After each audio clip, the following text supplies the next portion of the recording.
Let's take a look at the two main ways of buying goods or services online.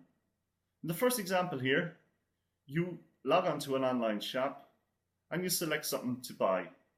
Now this could be books or electronic goods, or it could also be airline tickets. So you log on, you select what you want to buy, and then you start filling in the form with your name and address, and it'll then start asking for your credit card information. So what happens is that you send your credit card information onto the online shop. They see that your credit card is valid. They withdraw the correct amount of funds, and they send you your parcel, or they'll allow you to print off your airline tickets. Now the blue arrow here in the middle represents your transaction. And when most websites nowadays, in fact, if they don't do it, you shouldn't use it, but most websites nowadays, that transaction is encrypted, so it's scrambled, so that if somebody somehow picks up your connection in between here, they can't see your credit cards, because with the credit card information, they could clone your cards and maybe withdraw funds from your cards. So we're going to take a look later on at how to check if that connection is encrypted. That's really important if you're going to buy something direct from an online shop, that the connection is encrypted or it's secure. This type of transaction is very common for, as I said, with the airlines and large online stores. The other way that you can buy things online, and I'm going to use an example here of a service called PayPal. There's also a service called Google Checkout. It operates very similar in that you log on to the online store and you select something to buy.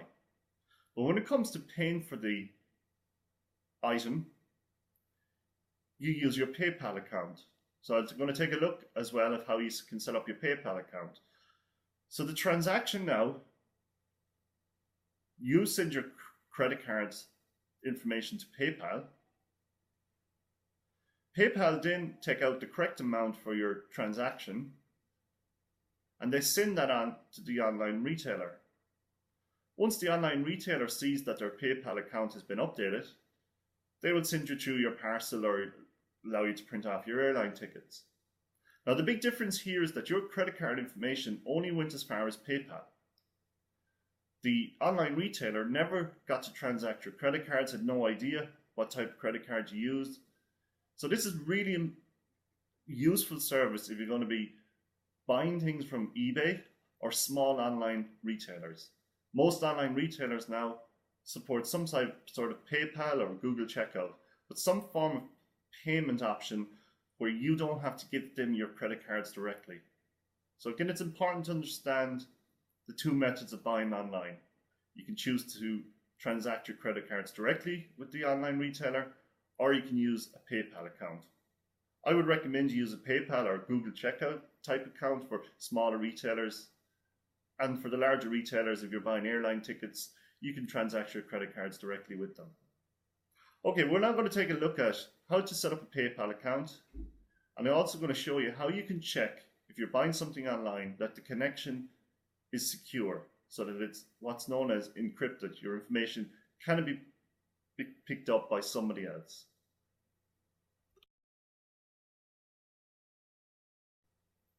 Let's set up a PayPal account. So to do that, you just go to www.paypal.com.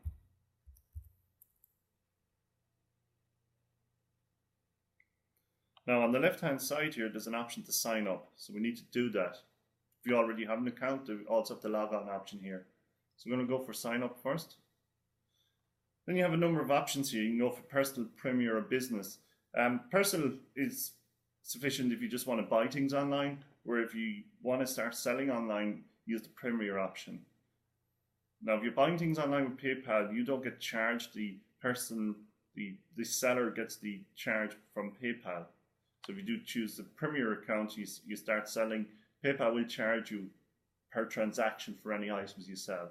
But most people just want to buy things online, so we're going to go for the personal option here. So we need to fill in our details. So I'm going to set it up for this particular user.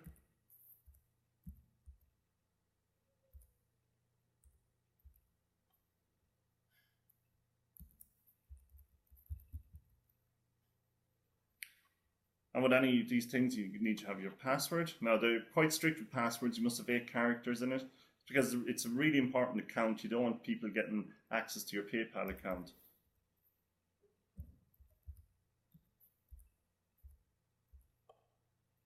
Just need to re-enter that.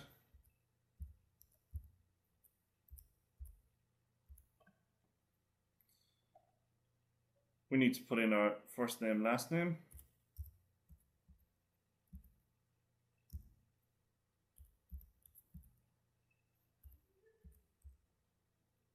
And our address here. Now I'm just going to put in a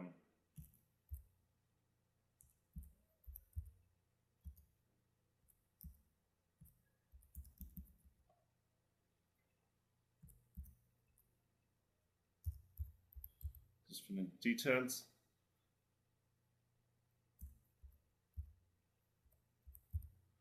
Now, one thing you'll come across filling in forms online, so it's sometimes asked for postal code. If you're filling in from Ireland, usually just put in a non-applicable.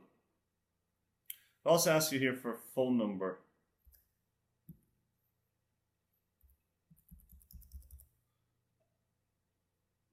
And you create your account.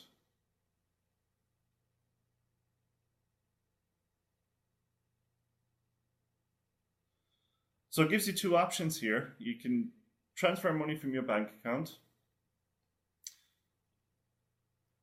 or you can pay with my credit card. So it's up to yourself. I normally choose the pay by credit card option here. Just going to select that. And then you fill in your credit card details. So credit card number, expiry date, and it prompts there the code on the back of the card. It looks for that as well. And you press continue. And that's pretty much to set up your PayPal account. That's all you need to do.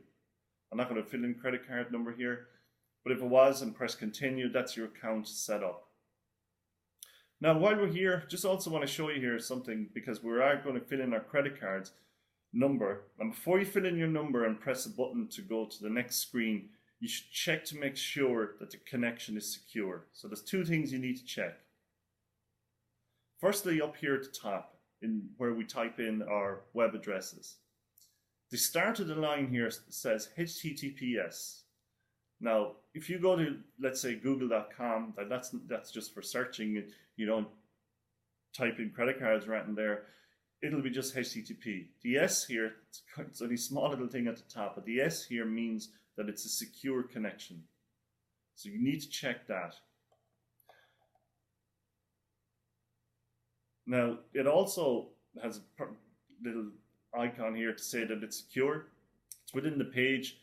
I wouldn't trust that too much. The main thing to make sure is at the top here, HTTPS. That means it's a secure connection. So once we hit continue here, our PayPal account is now set up and we can now buy things online using PayPal.